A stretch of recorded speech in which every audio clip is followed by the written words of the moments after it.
Hey, what's up guys? Sean King with Mr. Fence Tools. This thing is really cool. I gotta show you how this thing works. What is it first?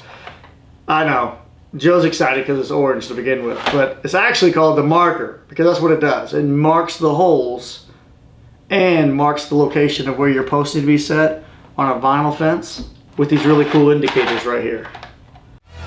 We need to stop building fence like Granddad and start building fence like our kids will need to in the future. This is Mr. Fence Tools. And of course, it does it absolutely perfectly because it's orange. Well, no, not really. But let's talk about how this works. So you're going to hook this to one end of your fence line with a stake or something of that nature, hook it to the truck, I don't know, house, but it has an offset. So your first hole indicator is here. It has two indicators on the cable. These indicators tell you exactly where the post should go. So the post on a 5-inch vinyl post should fit right between these indicators. And if you do that along the entire cable, imagine this thing stretched tight like a string line, right?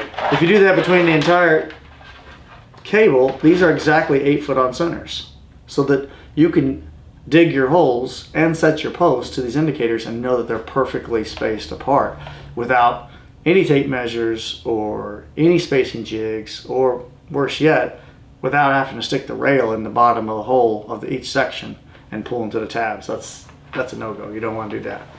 So this is going to tell you exactly where to put them. This can be built for 6 foot on centers. We've built them for 6'1" on centers. We've built them for 6'1.5" on centers, 10 foot on centers. We can modify this to whatever style of fence that you are building. The cable is 250 foot long. The goal is to stretch this taut, not super tight, not like a tension wire tight, just taut, nice and straight. You mid-stake it. The cool part is you can dig right to these indicator tabs. As soon as you dig your hole, you instantly know how accurate you were with digging your hole. And so if you have to crumb it over, the guys can see exactly where to crumb it over to.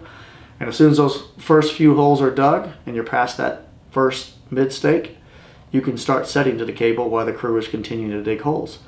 Going to save you a ton of time in the field. This guy is a game changer. Let us show you how this tool is used.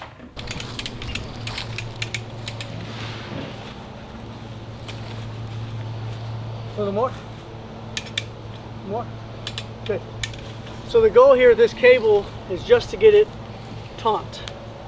We don't need to be super tight, but just taut.